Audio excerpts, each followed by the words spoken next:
You are listening to Alex Nanlohi Podcast, to know the Lord and to make Him known.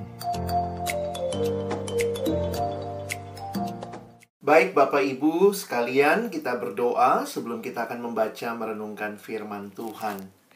Kami datang dalam ucapan syukur sore hari ini. Tuhan, terima kasih Engkau berkenan memberi kesempatan bagi kami untuk bersama-sama membaca, merenungkan firman-Mu dan merefleksikannya dalam hidup kami, untuk juga menjadi pedoman bagi kami melakukan segala sesuatu bagi kemuliaan nama-Mu. Berkati hamba-Mu yang menyampaikan, semua kami yang mendengar, juga interaksi di antara kami. Kiranya bukan hanya menolong kami memahami firman, tapi lebih jauh lagi kami juga boleh melakukannya dalam hidup kami. Berkati waktu ini, berkati seluruh perangkat yang kami gunakan. Bagi-Mu segala puji, hormat, dan kemuliaan. Kami siap mendengar firman-Mu. Amin.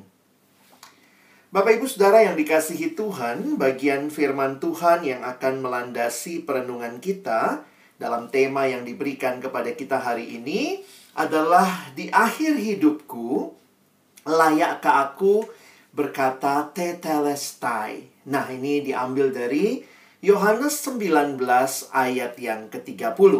Mari Bapak Ibu kita perhatikan sama-sama bagian firman Tuhan ini dalam Yohanes 19 ayat 30.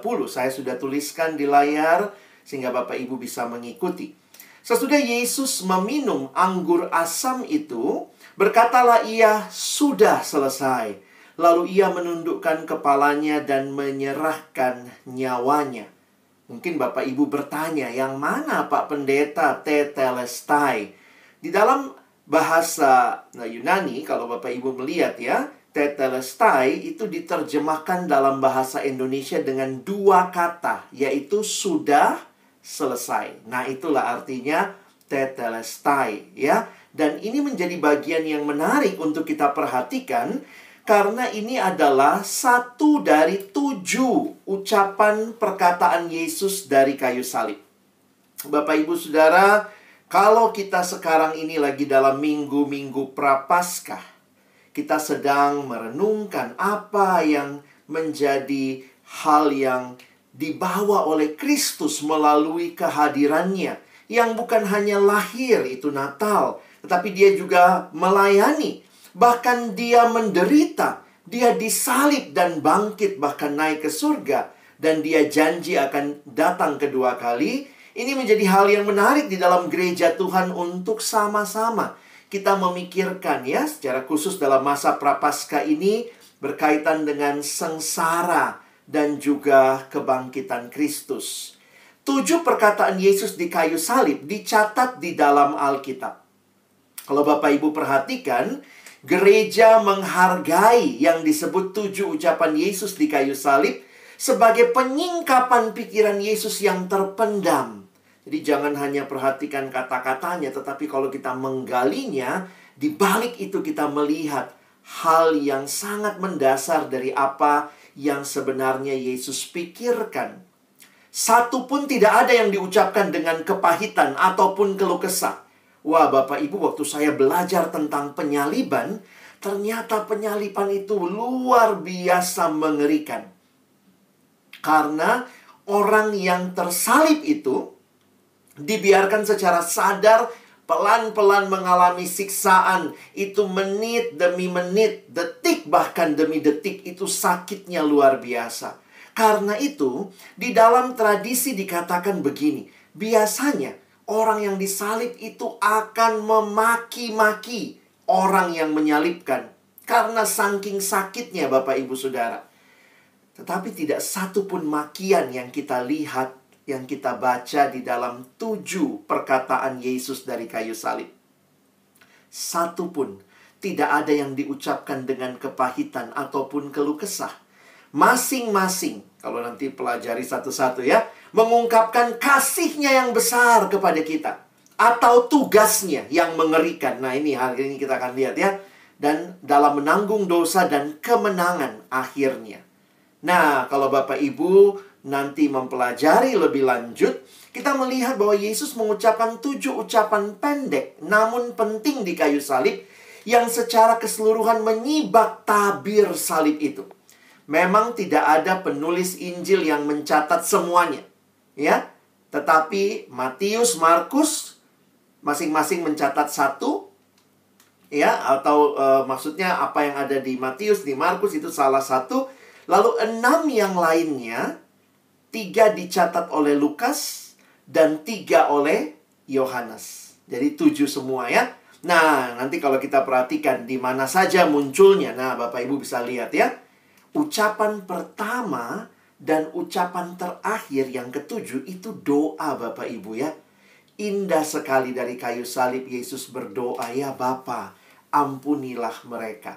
Lalu di akhir ucapan ketujuh nanti, ya Bapa, ke dalam tanganmu kuserahkan nyawaku. Nah, lalu ucapan kedua kepada penjahat di sebelahnya. Ucapan ketiga kepada ibunya. Dari kayu salib penderitaan yang luar biasa, Yesus tidak melupakan tanggung jawab terhadap keluarga. Wah, ini sangat indah. Ucapan keempat, dia berkata, Eloi, Eloi, lama sabachthani.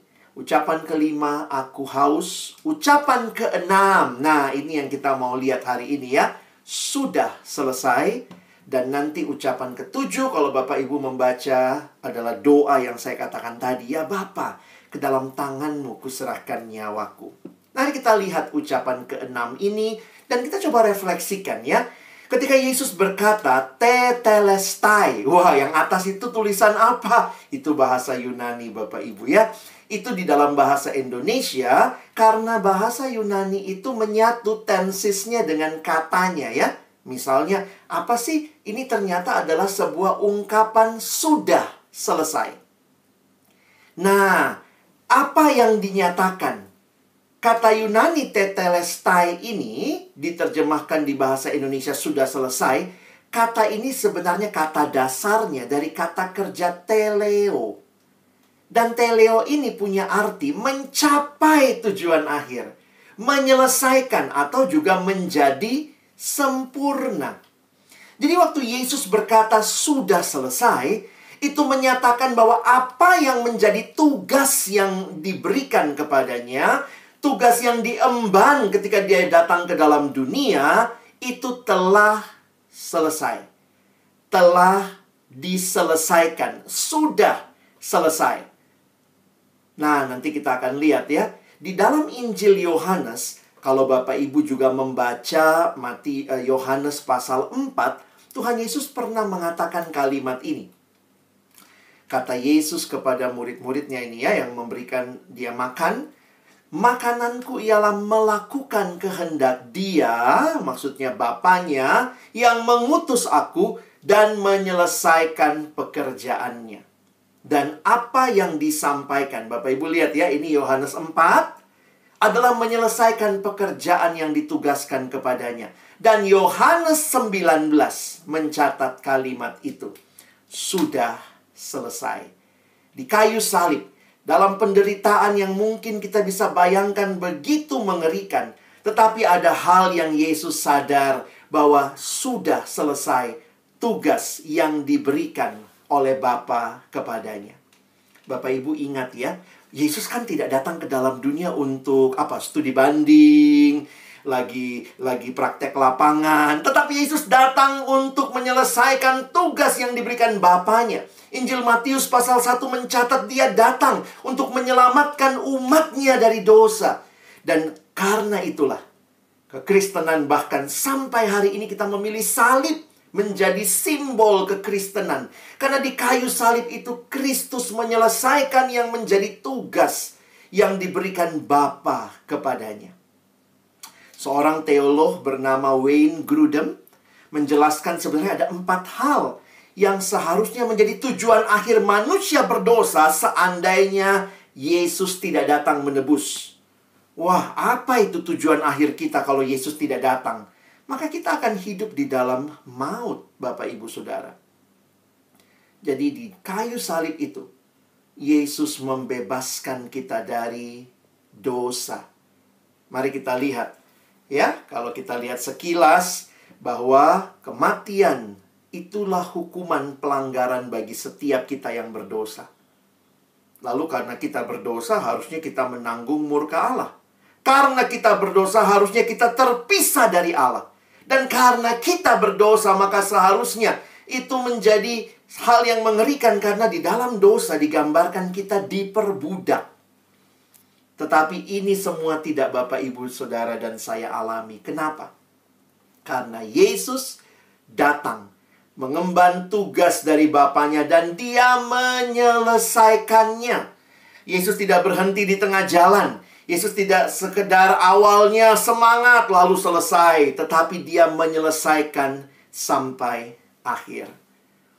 Nah, Bapak Ibu, disinilah refleksi kita hari ini ya.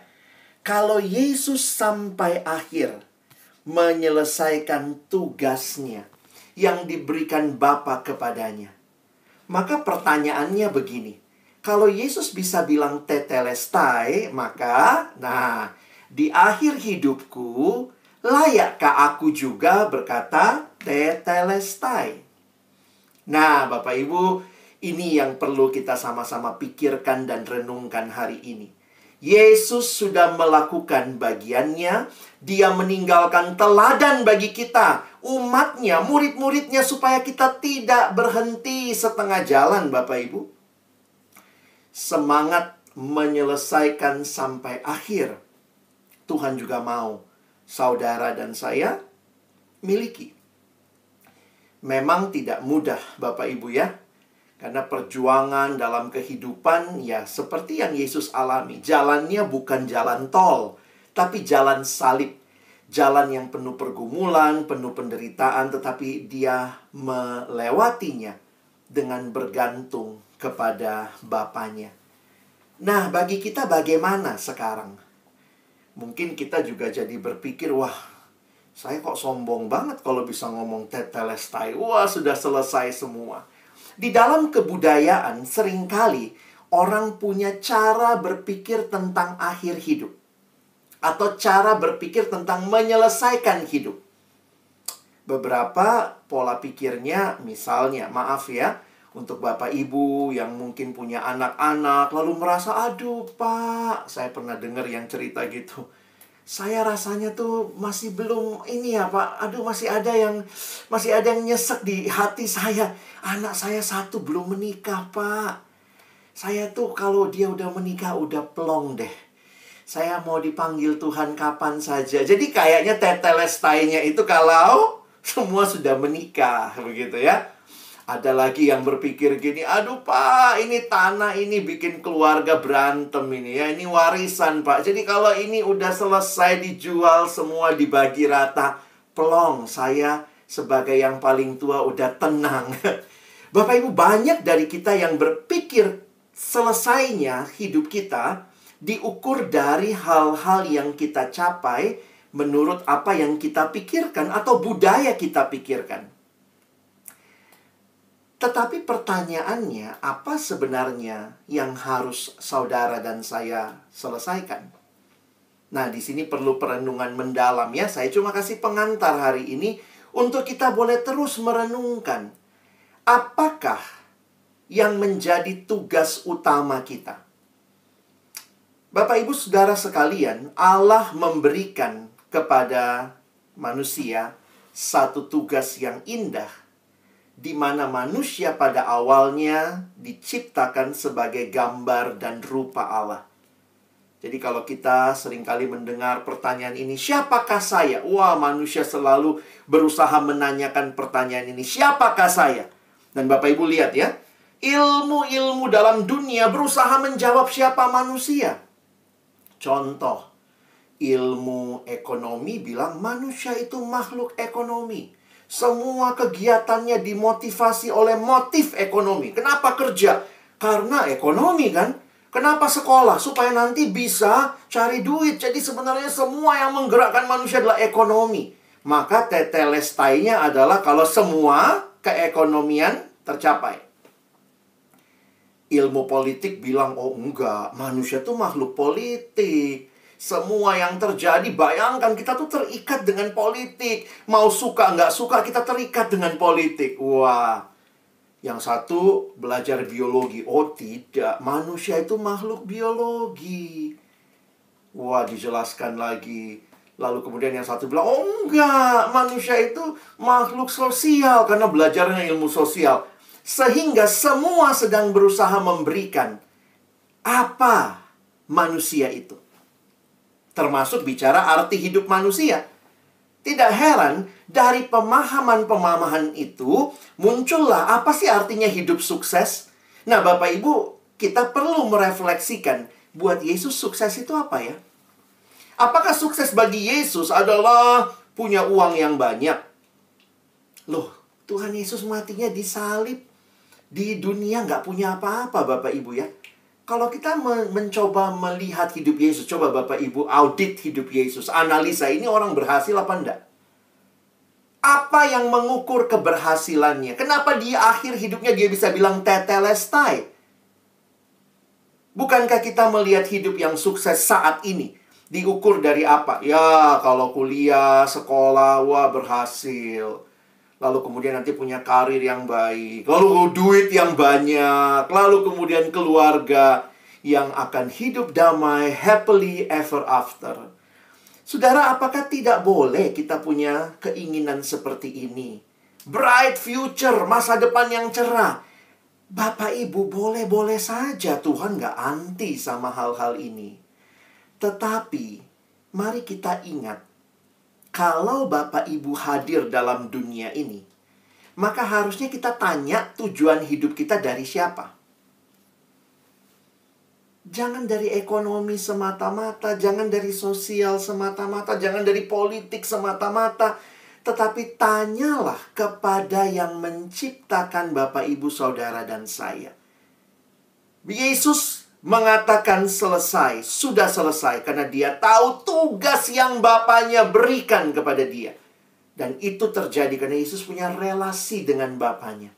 Pertanyaannya, apakah Bapak, Ibu, Saudara juga punya relasi dengan Allah yang menciptakan kita, sehingga kita tahu tujuan hidup kita, kita tahu apa yang menjadi kerinduan Allah bagi kita, sehingga kita tidak melupakan Allah di dalam semua pencapaian hidup kita.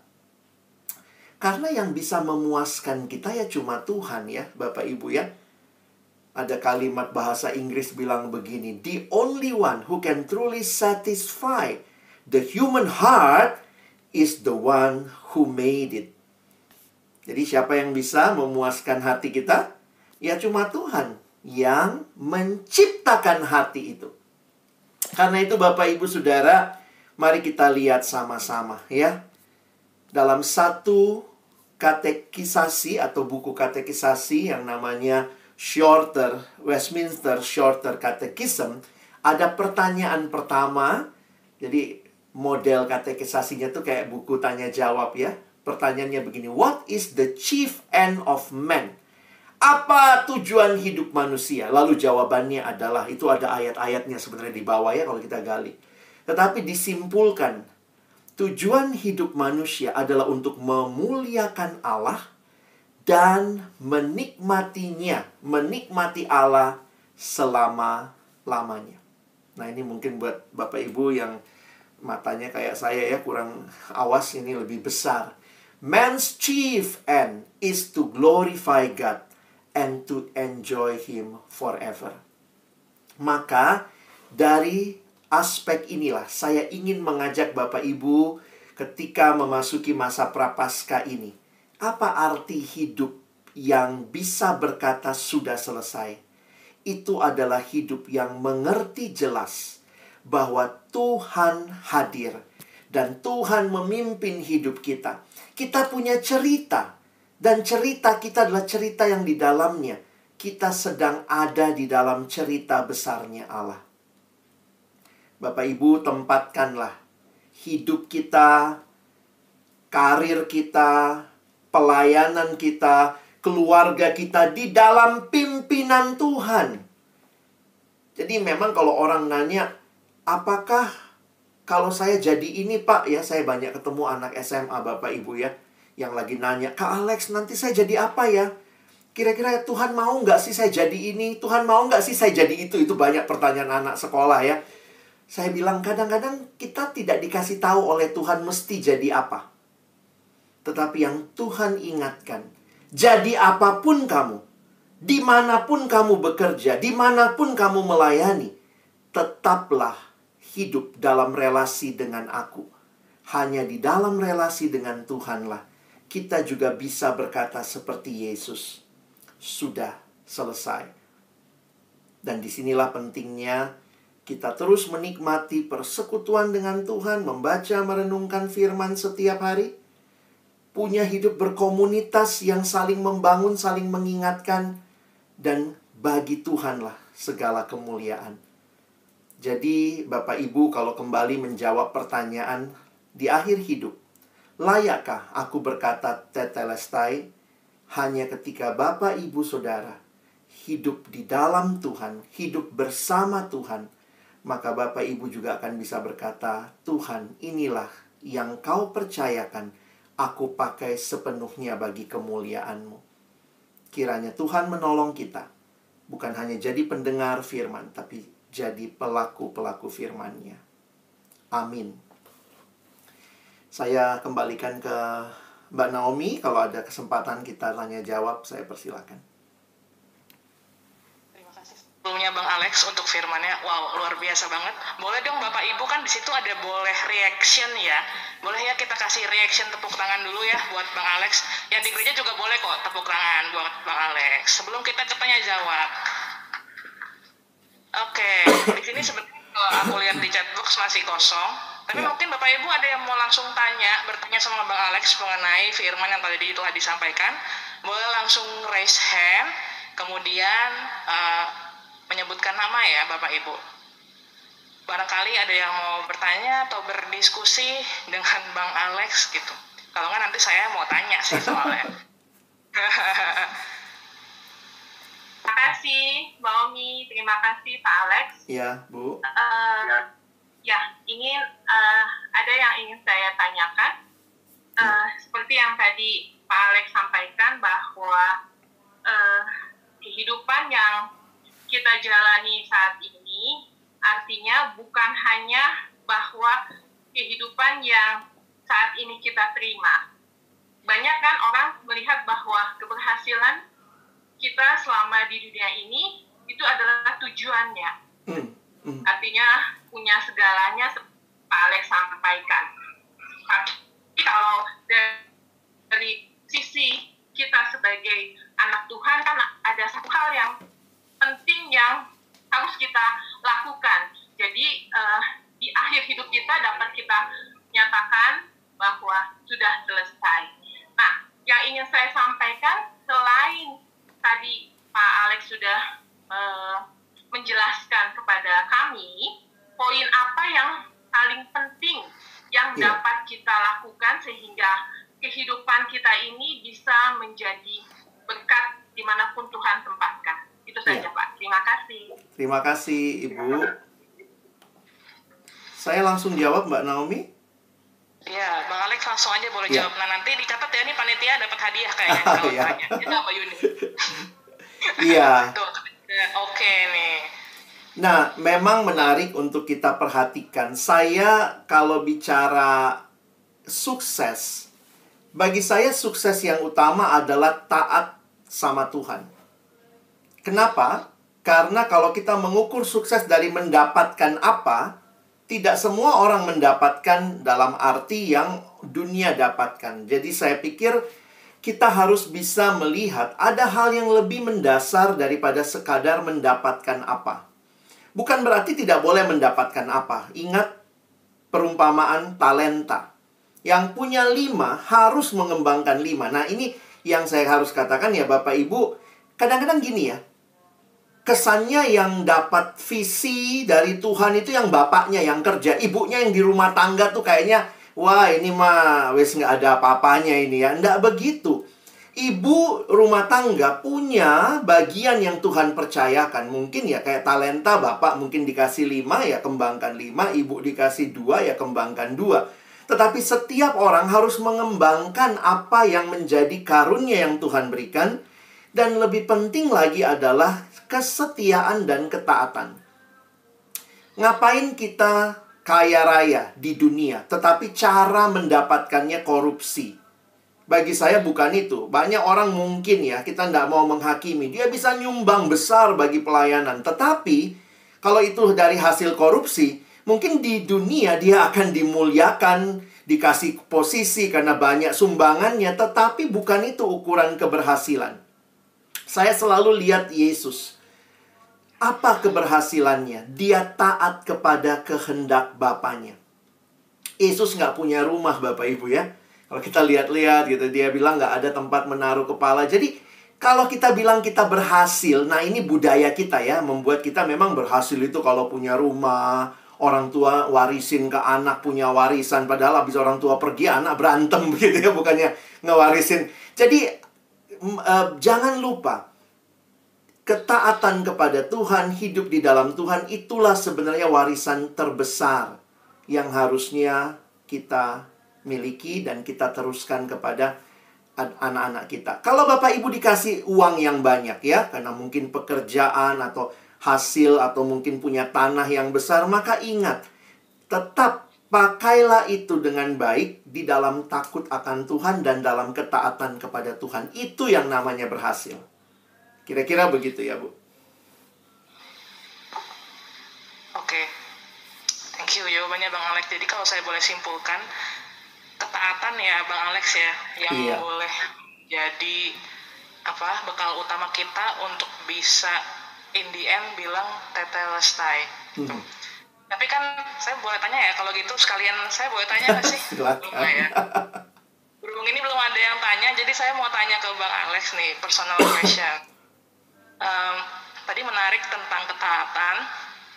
Yang pasti ketaatan itu tuh nggak gampang ya. Kita semua tahu, saya juga struggling setiap hari untuk saat teduh, untuk baca Alkitab, kadang bolong-bolong gitu ya. Bang Alex, mungkin boleh kali ya dibagikan tips gitu untuk saya sebenarnya sekarang masih pemuda Bang Alex, teman-teman tadi yang pelayanan pemuda.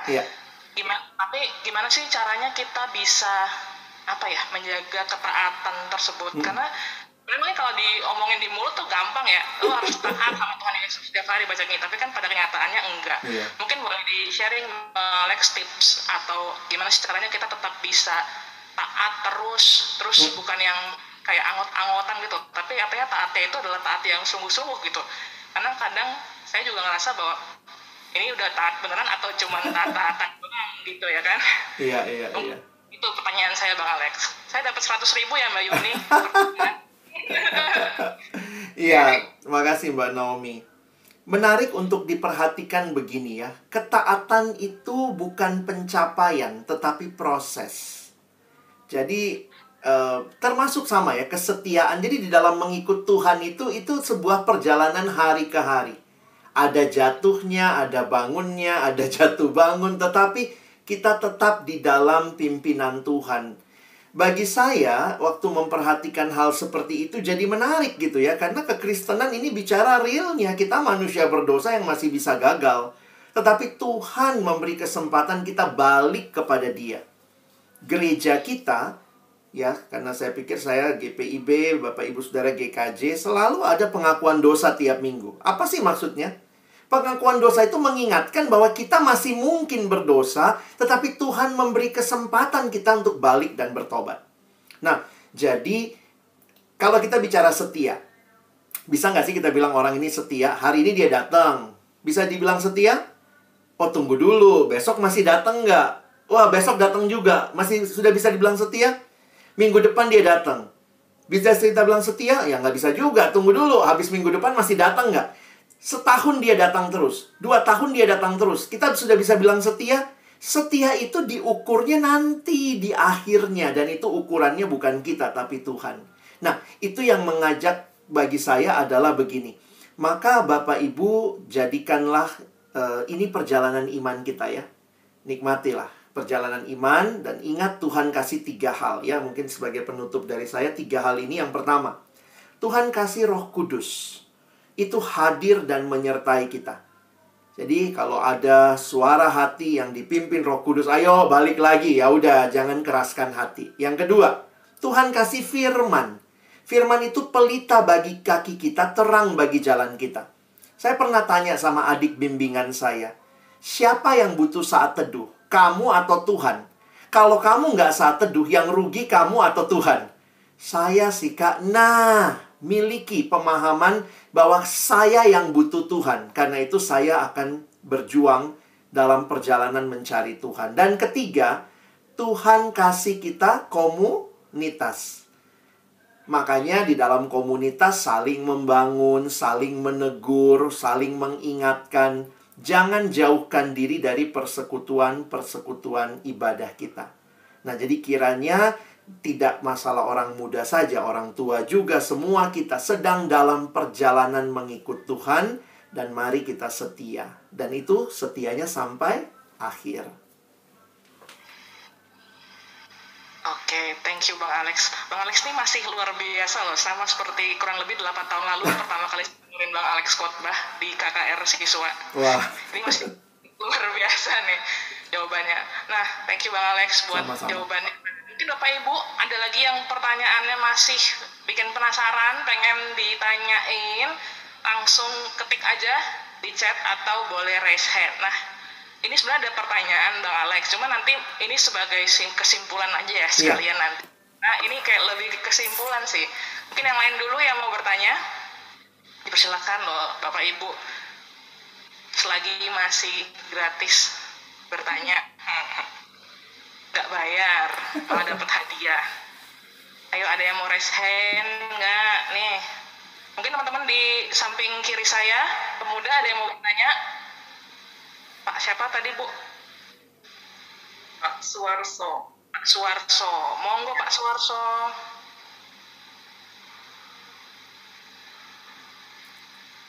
Janto sudah raise hand, boleh langsung di open mic ya Pak Wisnu.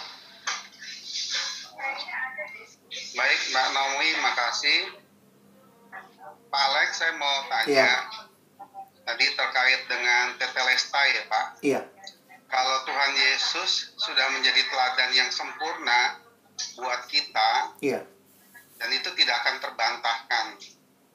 Tapi di satu sisi kita kan memiliki keterbatasan sebagai manusia. Iya. Nah, pertanyaan saya, bagaimana cara kita mengukur apakah kehidupan kita selama ini sudah mengarah kepada menyenangkan hati Tuhan, sehingga ketika kita nanti menghadapi Tetelestai, itu sudah sesuai dengan kehendak Tuhan. Iya. Jangan sampai menurut kita, hidup kita sudah sempurna, sudah menyenangkan hati Tuhan, ternyata bagi Tuhan itu belum cukup.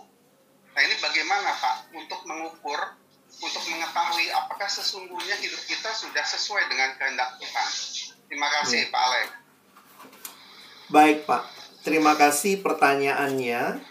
Di dalam iman Kristen, Masih di mute Pak Alex, Pak. Oke, baik, maaf. Iya, terima kasih Pak Wisnu pertanyaannya. Di dalam iman Kristen ada hal yang menarik sebenarnya. Keselamatan kita bukan apa yang kita lakukan bagi Allah, tetapi apa yang Allah lakukan bagi kita di dalam Kristus. Nah, itulah makanya kita sangat kuat dengan ajaran tentang anugerah. Jadi kalau kita simpulkan, sebenarnya tidak ada satupun dari kita yang hidupnya bisa menyenangkan Tuhan 100%. Tidak ada yang bisa. Nah, kalau begitu berarti kita nggak mungkin dong hidup menyenangkan Tuhan. Di dalam penghayatan kita, itu bukan usaha untuk mendapatkan perkenanan Tuhan, tetapi itu respon. Nah, ini bedakan ya.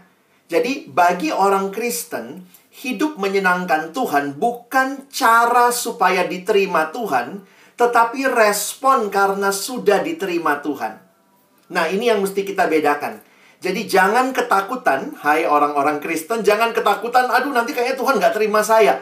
Kalau Bapak Ibu sudah di dalam Kristus, maka kita menerima semua berkat anugerah Allah. Lalu apa dong artinya ketaatan kita? Ketaatan kita adalah respon atas karya anugerah Allah. Jadi sekali lagi mesti kita ingat, ketaatan kita bukan membuat kita selamat dan diterima Tuhan. Tidak. Yang membuat kita selamat dan diterima Tuhan adalah karya Kristus di kayu salib. Yang sudah selesai. Lalu bagaimana? Saya yang terima Yesus, maka saya bersatu dengan Kristus. Saya diselamatkan. saya dibenarkan, maka sekarang saya taat. Ketaatan saya dalam rangka menyenangkan Tuhan bukan syarat keselamatan, tetapi respon keselamatan. Nah, jadi Bapak Ibu jangan takut ya, nanti kayaknya Tuhan nggak terima saya. Kalau Bapak Ibu sungguh-sungguh sudah di dalam Tuhan. Kalau dosen saya kasih ilustrasi gini Pak ya. Misalnya ya, anggaplah yang ini hidup kita ya.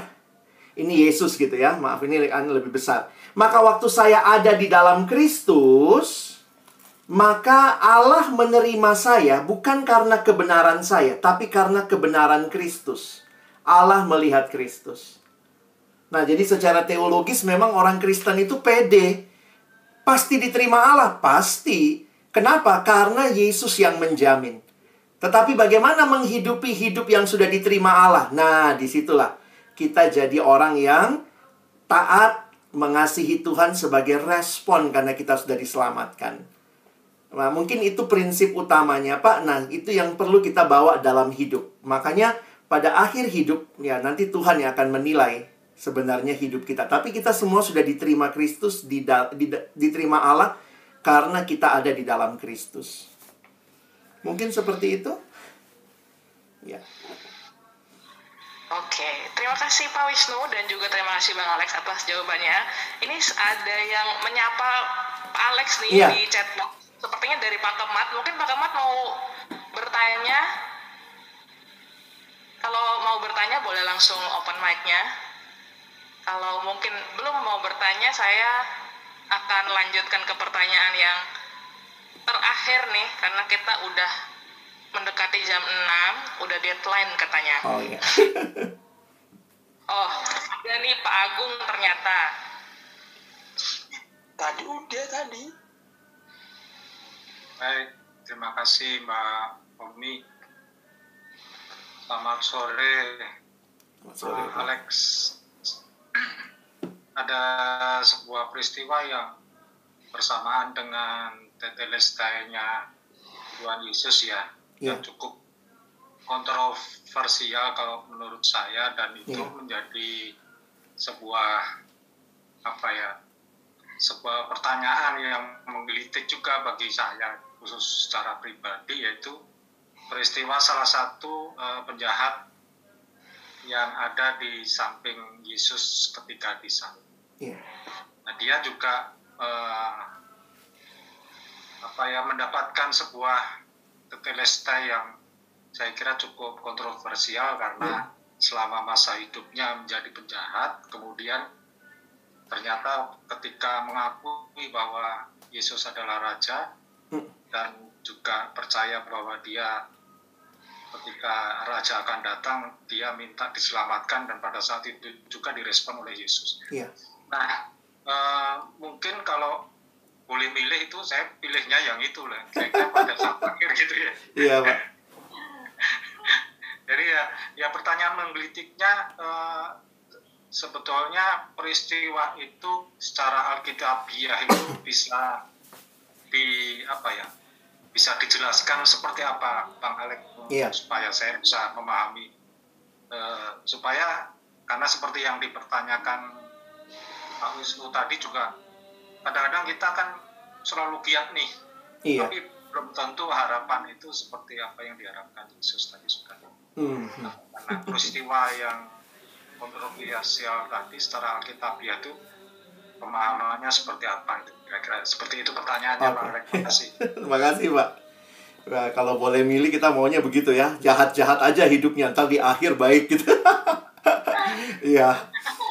Menarik sih Pak. Kalau saya lihatnya begini, yang pertama, peristiwa penjahat yang di samping Yesus itu menegaskan memang keselamatan kita bukan karena perbuatan baik. Karena kalau perbuatan baik, nggak mungkin orang ini masuk dalam keselamatan. Sementara Yesus membuka pintu keselamatan bagi dia. Hari ini juga engkau bersama aku di Firdaus. Itu menyatakan bahwa memang keselamatan itu bukan karena melakukan perbuatan baik, tetapi karena percaya pada Kristus. Nah, ini yang agak sulit diterima ya, oleh banyak orang, apalagi kita ada dalam ajaran yang ada di dalam mayoritas Mayoritas yang di sekitar kita kan mengatakan, untuk selamat kamu harus melakukan sesuatu.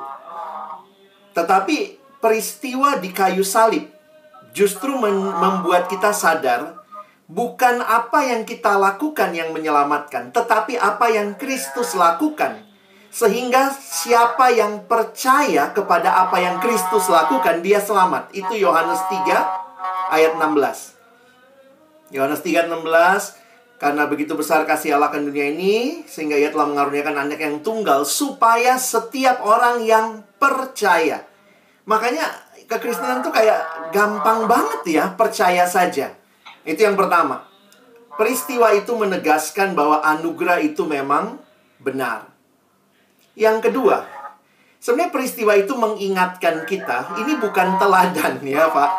Ini bukan teladan untuk kita ikuti di tengah-tengah dunia yang sedang menikmati dosa, lalu ya kita milih aja lah.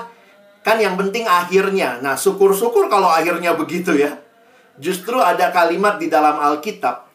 Paulus mengatakan, kalau kamu tahu anugerah Tuhan, jangan kamu pakai waktumu untuk menikmati dosa. Kadang-kadang kita kayak anak kecil ya. Asik, ada jatah. Kalau dulu waktu kuliah, wah ada jatah bolos nih. Wah udah pakai aja. Ada 5 jatah bolos, pakainya sampai 5 maksimal begitu. Paulus mengingatkan, kalau kamu mengerti kamu telah diselamatkan, janganlah hidup terus-menerus di dalam dosa. Roma 6 ayat 1 dan 2. Nah jadi sekali lagi justru itu mengingatkan kita akan anugerah dan sebenarnya mendorong kita. Jangan menunjukkan, kalau kita benar sudah ditebus, maka Paulus bilang, nyatakan dirimu sebagai hamba Kristus. Jangan ngakunya sudah ditebus, tapi hidupnya seperti hamba dosa. Nah, untuk mungkin memahami konsep ini, mungkin Bapak Ibu bisa cerna lagi kalimat saya ya. Di dalam kekristenan, ketaatan tidak menyelamatkan. Yang menyelamatkan itu Yesus. Ketaatan itu respon karena sudah selamat. Saya kasih contoh begini. Kalau agama lain, konsepnya gini Bapak Ibu ya. Kamu diterima karena kamu lakukan 1, 2, 3, 4, nah kamu diterima. Kalau Bapak Ibu punya anak ya, lalu anaknya sekolah ya. Saya mau tanya, apakah karena anak itu rajin ke sekolah, dia diterima jadi siswa di sekolah itu? Jadi apakah pertanyaannya, anak ini rajin ke sekolah, bikin tugas, karena dia rajin ke sekolah, rajin bikin tugas, makanya dia disebut anak sekolah itu? Atau sebaliknya, dia diterima dulu, baru dia rajin ke sekolah, baru dia rajin bikin tugas. Yang mana yang benar? Yang kedua ya. Dia harus diterima dulu, baru rajin bikin tugas, rajin ke sekolah. Nah, jangan dibalik, kekristenan juga seperti itu. Kita itu sudah diterima Allah waktu kita percaya pada Yesus. Jadi bukan kalau agama yang lain justru mengatakan mau selamat nih, lakukan 1, 2, 3, 4. Lakukan semua ini supaya diterima. Kita enggak. Kita diterima hanya karena Yesus, lalu kita meresponinya dengan hidup yang benar. Nah sekarang begini, kalau dia sudah diterima masuk sekolah itu, terus dia nggak pernah datang, nggak pernah bikin PR, kita bilang wah ini murid bandel ya, karena dia udah diterima. Nah, coba kita periksa hidup kita. Kita udah diterima Yesus. Sekarang taat. Taat itu kenapa? Karena itulah respon. Karena kita sudah diterima. Nah, kira-kira itu yang paling membedakan kekristenan dengan semua kepercayaan yang lain yang mengatakan kita selamat karena apa yang kita lakukan. Kita nggak begitu. Ya, itu kira-kira penjelasannya, Pak. Gimana Pak Agung? Mungkin ada yang mau didiskusikan lagi? Ya, cukup. Oke, kalau tadi saya simpulkan berarti kata Bang Alex adalah ketaatan itu adalah respon atas penyelamatan dari Tuhan. Menarik sekali. Ini berarti salah satu konsep yang harus kita dalamin ya Bapak Ibu semua. Konsep kekristenan bahwa ketaatan tidak menyelamatkan, tapi ketaatan adalah respon kita karena sudah diselamatkan. Mungkin pertanyaan terakhir nih. Dari siapa nih, Mbak Yuni? Mbak Novi. Tuh masih banyak tuh, Wah banyak nih Mbak Yuni, nggak bisa cuma satu ternyata. Gimana nih? Lanjut aja ya. Oke. Saya jawabnya singkat-singkat aja mungkin, biar Biasanya banyak. makin seru. Katanya 2 pertanyaan terakhir. Oke. Saya Silakan. Naomi, Iya. saya bisa masuk. Pertanyaan terakhir. Saya Sebentar. nanti bisa. Selamat. Saya ini lansia. Iya, Pak. Pemikiran saya tentang keimanan itu agak berbeda dengan waktu muda.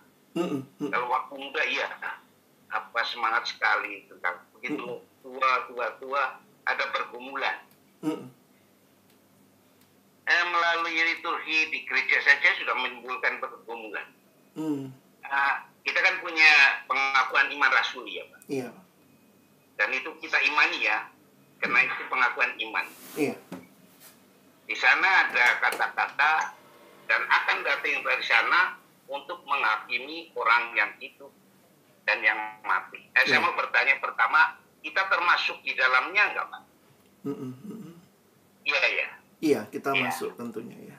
Ya, kadang pikiran orang yang kalau orang Jawa bilang sudah bau lemah gitu, atau bau tanah artinya harus bersiap-siap. Harus apa ya? Bisa dengan plong begitu menerima. Dan waktu muda saya bisa menerima dengan plong, tapi begitu tua agak berpikir antara benturan ini. Ada yang berpendapat bahwa kalau kita mati kita langsung masuk surga. Di berita Lelayu juga ditulis telah berpulang ke rumah Bapa di surga. Artinya langsung masuk surga. Terus kok berbenturan dengan pengakuan iman rasuli yang saya imani, bahwa kita harus menunggu kebangkitan daging dan penghakiman. Saya minta pencerahan Pak. Terima kasih. Wah, terima kasih Pak Harsadi. Wah, ini penting sekali pertanyaannya, tapi juga butuh waktu ya membahasnya ya. Ya, mungkin saya kasih prinsipnya saja. Tentu setiap gereja punya pemahaman iman yang kokoh terhadap pengakuan iman rasuli, bahwa kita percaya bahwa setiap kita yang ada di dalam Kristus tidak akan dihukum.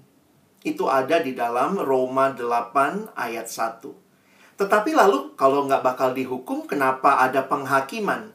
Sehingga di dalam teologi dikatakan penghakiman buat kita yang percaya bukanlah untuk menghukum kita, tetapi untuk menegaskan bahwa kita anak-anak Allah yang benar.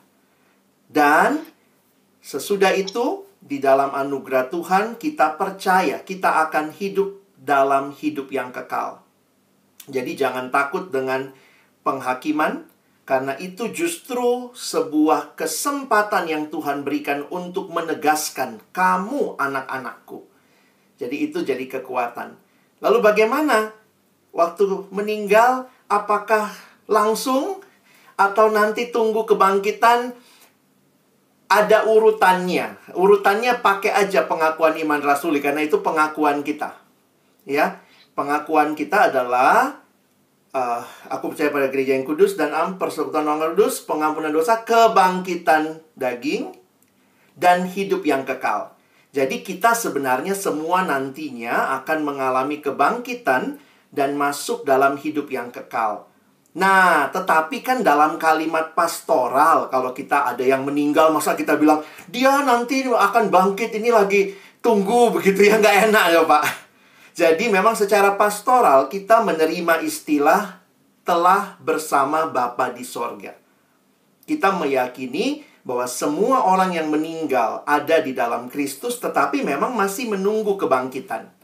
Jadi pakai aja ya pengakuan iman rasuli yang memang sudah dirumuskan begitu rupa. Kita menunggu kebangkitan daging, lalu kemudian ada hidup yang kekal. Nah, tapi kalimat kalau orang meninggal ya, saya pikir kan orang butuh dihibur, kita teologis. Jadi Bapak ini, Eyang ini masih tunggu kebangkitan. Wah, itu nggak enak ya sama keluarga ya. Jadi kita mengatakan telah bersama Bapa di surga. Itu secara teologis juga nggak salah. Karena semua kita yang percaya, kita bersama dengan Tuhan. Nah, kira-kira seperti itu. Oke. boleh lagi nambah. Boleh. Ini Soalnya ada yang menakutkan Pak Alex. Iya, Pak. Iya, menurut kita sudah beriman dan Iya. kita berhak jadi anak-anak Allah dan sudah disediakan mahkota kehidupan. Betul. Tapi di sana yang kata-kata Yesus yang menakutkan. Iya. Kamu berseru kepadaku Tuhan, Tuhan, tapi kata oleh aku tak kenal kamu. Ingatlah. Itu kadang menakutkan juga, Pak. Bapak ini ya, indahnya baca Alkitab semua ada konteks, Pak. Jadi nanti kalau Pak Harsadi baca, itu bukan untuk Bapak. Bukan untuk Eyang ya. Nanti Bapak baca itu di atasnya untuk pengajar palsu, Pak. Untuk guru palsu. Bapak enggak, toh? Bapak anak Tuhan. Menurut saya sendiri tidak. Tapi menurut Tuhan seperti Pak Agung, apakah saya tidak seperti itu? Apakah saya seperti itu? Kalau Pak Harsadi seorang guru palsu, ngajar-ngajarin yang nggak bener ya, kalimatnya buat Bapak. Jadi jangan Bapak, jadi gini, kalau baca ada konteksnya. Jadi jangan merasa itu buat kita, padahal itu sebenarnya buat guru palsu, Pak. Ntar takutnya ketakutan, padahal nggak, bukan buat Bapak. Kasih saya kan sering palsu, Pak. Iya, tapi guru palsu ya, Pak. Oke, cukup dulu ya Pak Harsadi untuk pertanyaan. Iya. Karena kita ada durasi dan masih ada pertanyaan lagi. Saya mohon maaf nih yang Sarwono saya selak dulu ya. Saya mau. Jadi ada Pak Anton yang telah lebih dahulu mengajukan pertanyaan. Boleh langsung open mic. Kemudian nanti boleh yang Sarwono juga mengajukan pertanyaan. Nanti baru dijawab oleh Bang Alex ya. Oke, sekalian ya, baik. Pak Anton, dipersilakan open mic, open cam. Nah, keren nih. Oke, terima kasih Mbak Naomi. Langsung aja ke Pak Alex ya. Silakan, Pak. Mungkin ini bukan pertanyaan, tapi semacam statement gitu ya, yang saya pelajari dari awal. Kemudian saya coba menyimpulkan gini, Pak Alex, kalau salah ya mohon interupsi atau ini ya Pak Alex ya, memasukkannya buat saya. Jadi kalau menurut saya tadi saya simpulkan hal-hal yang dikatakan oleh bapak-bapak sebelumnya, Pak Harsadi dan lainnya, itu jadi saya simpulkan gini, kekristenan itu bukan soal kita mengubah realitas menjadi kemauan kita sendiri. Itu yang pertama. Jadi pola pikir kita gitu, maksudnya realitas kita. Tapi kekristenan itu adalah menerima bahwa kita itu telah diberkati. Jadi pola pikir kita berbeda dengan apa yang kita pikirkan secara duniawi. Kemudian karena kita dikasihi. Yang kedua, yang tadi Pak Alex sebutkan. Dan yang ketiga yang pasti yang disebutkan juga tadi, rencananya adalah yang terbaik buat kita adalah hidup yang kekal. Jadi kalau salah boleh di ini ya Pak Alex ya. Jadi secara realistis kadang-kadang kita berpikir secara duniawi saat ini kan, kalau gini itu maksudnya ini, itu pola pikir manusia kan maksudnya. Yang harus kita rubah bahwa kekristenan bukan soal mengubah realitas yang tadi saya bilang. Sesuai dengan kehendak kita, gitu. Tapi kehendak Tuhan. Mungkin itu ya Pak Alex ya. Tapi yang kedua nih Pak Alex, statement saya. Karena saya sebagai manusia gini, saya mengibarkan hidup saya seperti kalau kita di jalan proklamasi Depok Timur itu, kalau dari arah depan Depok Timur mau ke Depok Timur dalam gitu ya. Proklamasi itu kan harus belok ke kiri dulu ya. Iya. Kalau nggak salah dipasang pelang itu di depan pospol gitu ya. Nah kehidupan kekristenan itu kadang-kadang saya anggap seperti itu perjalanan. Di situ sudah tertulis kita harus ke kiri dulu, putar balik, baru ke Depok Timur dalam. Tetapi kadang-kadang, depan kosong, kita nyerobot aja, lurus aja, biar potong jalan, biar cepat. Padahal kita tahu di situ ada tulisannya, panahnya itu ke kiri dulu. Itu Pak Alex menurut saya. Jadi kadang-kadang realitas kita berpikir kita potong cepat. Betul. Itu melanggar. Ini real, ini real. Depok Timur itu di Pantospol itu ada pelang, itu jelas-jelas. Bagi yang naik motor kalau mau masuk ke Depok Timur dalam itu pasti harusnya ke kiri dulu kan. Tapi sekarang Pak itu semua masuk jadi nah itulah realitas saya menurut saya. Kadang-kadang kekristenan saya dihadapi dengan realitas seperti itu di duniawi ya Pak. Maksud saya kita tahu bahwa kita itu salah, tapi udahlah potong cepat gitu. Demikian Pak Alex, simpel dari saya. Mohon maaf kalau salah-salah Pak. Oke, nah biar kita mempersingkat waktu, saya dikit dulu ya Bang Alex ya. Kita mau dengar yang Sarwono monggo yang waktu dan Terima kasih, Naomi. Siap. Selamat petang, Mas Alek ya. Iya, Pak. Alek boleh saya panggil. Iya, Maaf monggo, Alek Pak. karena saya ini termasuk Adi Yuswo. Iya. Ya, usia saya memang baru 18, Pak. 18 dibalik nggak ya, Pak? Dibalik. 18 dibalik ya. Monggo ya. Ini satu pengalaman Pak Alek, Mas Alek. Saya punya satu pengalaman begini. Iya. Ibu saya itu dari muda sampai setengah tua, KTP-nya maaf Muslim, Iya. tapi tidak tahu Muslim itu apa, nggak pernah melakukan apa-apa. Lalu setelah tua itu ikut sholat sembahyang dengan ada saudara saya yang sholat. Iya. Nah, pada usia akhir, kalau boleh saya katakan itu usia akhir menjelang wafatnya gitu. Iya. Ya, saya waktu itu kan saya tidak tahu apa wafatnya. Ketika sakit keras, saya ada di Depok, ibu saya ada di kampung. Pada satu hari, saya ingat betul hari itu Kamis, saya ditelepon dari keluarga yang nungguin di sana. Sar, nama saya Sarwono. Iya. Sar, kamu harus pulang. Ibu menunggu kamu. Nah, saya besoknya pulang. Sabtu pagi sekali saya sampai di rumah. Ibu saya di kamar tiduran sedang merasakan sakit. Begitu saya datang, Bu, saya datang. Oh ya, aku sakit semua badanku. Ngeluh begitu. Lalu saya bertanya, Bu, Ibu kan pernah belajar sholat. Mungkin dulu dipesan oleh guru yang mengajar, kalau Ibu mau masa akhir harus bilang apa.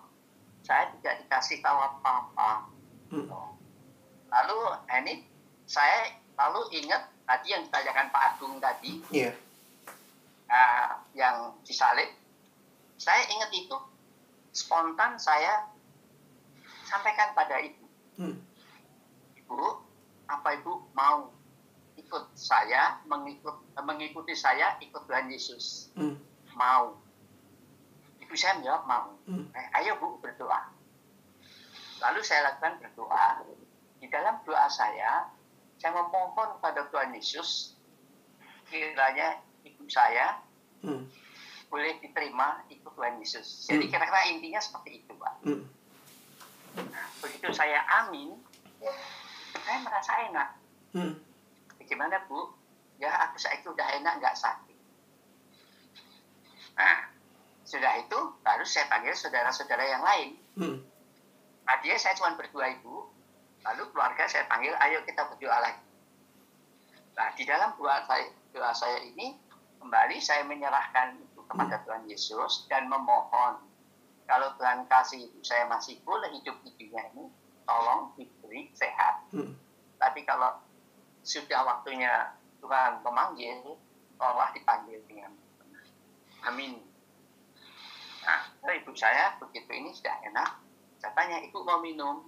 Ya, aku mau minum. Saya kasih minum. Minum, Bu. Gimana, Bu? Sekarang udah enak? Ya, sudah enak. Aku tak tidur ya. Nah, saat aku tak tidur ya, sejenak kemudian memiringkan kepala, terus sudah tidak ada. Ini pengalaman ya. Nah, yang saya tanyakan, apa sikap saya tadi, apa termasuk menurut Jawanya lancang atau gimana? Apakah termasuk itu respon saya yang boleh dibilang atau respon yang sesuai kehendak Tuhan atau tidak? Nah, itu sampai sekarang saya juga masih mikir-mikir seperti itu, Pak. Mohon pencerahan. Terima kasih, Mas Alek. Sama-sama, Pak. Wah, luar biasa ini. Oke, silakan Bang Alex. Mungkin tadi pertanyaan Mas Anton bisa jadi penutup sekalian nih. Kan tadi dia sepertinya summary ya dari apa yang disampaikan ini. Boleh dijawab dulu pertanyaan dari Eyang Sarwono, kemudian nanti closing statement ya Bang Alex sekaligus menjawab pertanyaan dari Pak Anton. Dipersilakan. Iya, kalau saya mendengar ya cerita seperti ini, Eyang Sarwono, saya pikir itu adalah sebuah proses hidup beriman yang Tuhan percayakan lah sama Eyang untuk melayani orang tua di masa akhir hidupnya. Dan tentu itu adalah bagian yang saya pikir di waktu itu, dalam situasi seperti itu, yang bisa mengajak, berdoa, berespon seperti itu sungguh luar biasa. Pasti itu pimpinan Tuhan ya. Dan saya percaya itu jadi satu kekuatan juga, bahwa hidup orang beriman itu bukan karena seberapa baik hidupnya, tetapi kepada siapa dia beriman. Nah, jadi ini jadi juga pengalaman yang saya pikir buat kita semua ya. Kita kan selalu bicara perbuatan baik, tapi ingat bahwa perbuatan baik tidak menyelamatkan. Kalau saya berbuat baik, itu adalah sebuah respon karena masih dikasih kesempatan hidup. Tetapi di akhir hidup seperti pengalaman ibunya Pak Sarwono ini jadi satu hal yang indah. Saya yakin dalam iman ya. Dalam iman bahwa Tuhan berkenan kepada apa yang Bapak lakukan, dan biarlah di dalam kerinduan kita ya, nanti kita ketemu Tuhan di surga. Apakah Ibu Pak Sarwono ada di sana ya? Dalam iman kita percaya kalau dia terima Yesus, dia di dalam Kristus, dia ada bersama Yesus. Nah, itu mungkin yang saya cuma mau menegaskan bahwa pengalaman iman itu indah, Eyang. Jadi kiranya itu menguatkan Eyang juga sampai akhir hidup. Tetap ikut Tuhan Yesus ya, Eyang ya. Ya, terima kasih. Sama-sama. Amin. Iya.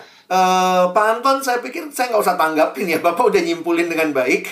Dan itu hal yang saya pikir akan membuat hidup beriman itu hidup melampaui realita, hidup melampaui kebahagiaan yang dunia pikirkan.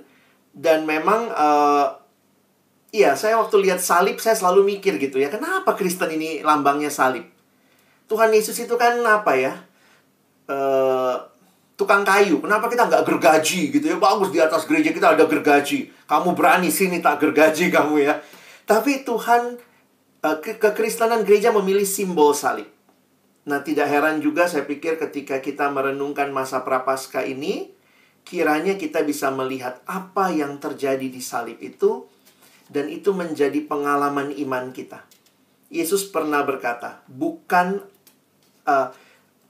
untuk apa memperoleh seluruh dunia, tapi kehilangan nyawa.